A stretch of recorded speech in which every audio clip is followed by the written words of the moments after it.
Bagaimana kalau anak laki-laki selalu mengganggu kehidupan orang tua semasa masih hidup dan tidak pernah tawaduk kepada orang tua, selalu membela istri meskipun istri salah? Apa tetap mendapat warisan?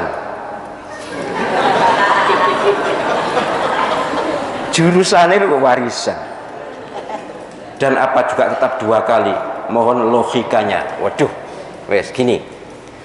Anak yang durhaka, ini kan durhaka toh pada orang tuanya. Ini anak laki-laki ini. Sing ngomong kira-kira wedok ini. Sing takok ini. Anak laki-laki ketika orang tuanya hidup ya selalu tidak sopan, kemudian mungkin ya menyakiti orang tua, dan kalau ada pertengkaran antara orang tua dengan istri maka selalu membela istri, menyakiti orang tua. Ini apa tetap mendapat warisan? Warisan itu hanya terhalang karena membunuh atau beda agama. Tapi kalau seperti ini sudah cukup dosa besar. Dapat warisan pun tetap rugi. Terlalu kecil nilai warisan dibanding dosa besarnya anak durhaka pada orang tua. Berat sekali. Dunia akhirat. Saksikan, tidak usah saksikan ya. Apa piye? Ya saksikan, delok nih bahasa Jawanya, delok kan saksikan berarti. Saksikan atau titenono, apa gitu titenono bahasanya. Sudahlah, perhatikan aja, jika ada anak durhaka pada orang tua, pasti sengsara dunianya dan akhiratnya jelas. Itu sudah cukup, tetap dapat warisan karena agamanya sama dan tidak membunuh. Hanya 2 ini kok yang menghalang itu. Jika anak membunuh orang tua atau anak beda agama dengan orang tua, itu tidak dapat warisan. Tapi kalau durhaka ini ya tetap dapat. Tetap dapat, Mbak, ibu atau Mbak iki sing takok duga saya orang putri wong ki koyo rodok protes. Apa tetap dapat 2? Iyalah. Logikanya bagaimana? Tidak usah dilogikakan. Ini perintah agama, ini tekstual. Orang sehebat Najmuddin At-Tufi yang begitu dalam tanda kutip relatif liberal, bebas, mengatakan bahwa untuk masalah warisan beliau tidak berani menafsiri 2:1 ya 2:1. Lah apa adil? Allah SWT maha adil. Wis gak usah repot-repot. Pokoknya ini harus dipatuhi. Engko nek dilogikakan, kenapa sholat zuhur 4 rakaat? Kenapa sholat subuh 2 rakaat? Kenapa maghrib 3 rakaat? Kenapa witir ganjil? Dan seterusnya ya. Jadi kalau soal mau logika susah. Kenapa wudhu muka yang dibasuh? Kok enggak silit? Hah? Jangan beragama, jangan main logika. Logika kita enggak nutut. Kita memahami agama dengan logika sebagai pintu masuknya. Tapi untuk menerima ajaran agama, menerima doktrin agama harus hati.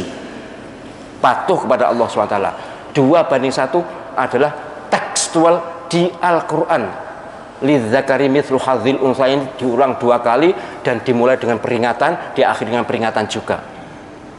Ayatnya tua banget, makanya tidak saya bacakan.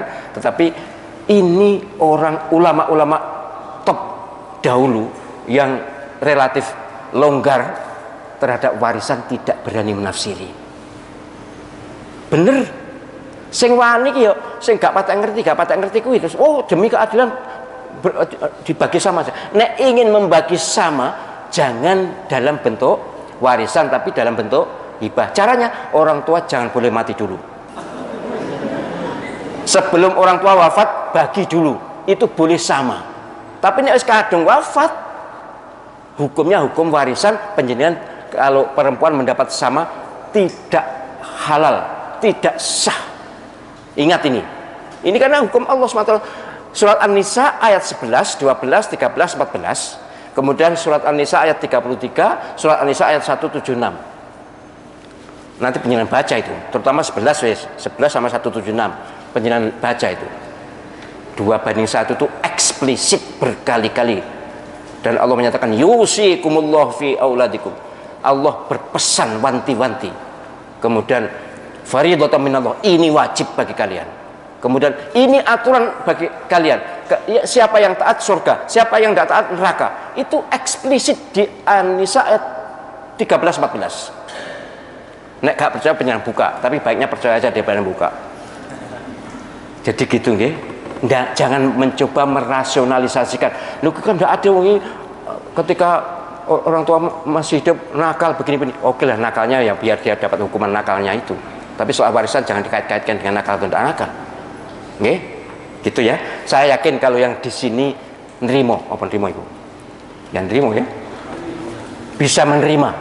Ya padahal bisa menerima bahwa 2:1. Tapi sekali lagi saya menganjurkan supaya tidak jadi masalah, bagilah sebelum yang punya harta ini wafat, wes, supaya nilainya nilai hibah bukan nilai warisan. Bahkan anak perempuan karena hidupnya susah atau pendidikannya tidak setinggi laki-laki boleh diberi lebih. Saudara saya 2 perempuan itu bagiannya bisa 3 kali lipat saudara-saudara yang laki-laki. Saudara saya yang laki-laki dapat separuh atau sepertiganya yang perempuan ini. Tapi ketika masih hidup, ibu masih hidup, dibagi sudah. Kami terima semuanya, sudah tidak ada masalah karena memang kenyataannya yang perempuan memang tidak selincah yang laki-laki. Gitu nggih.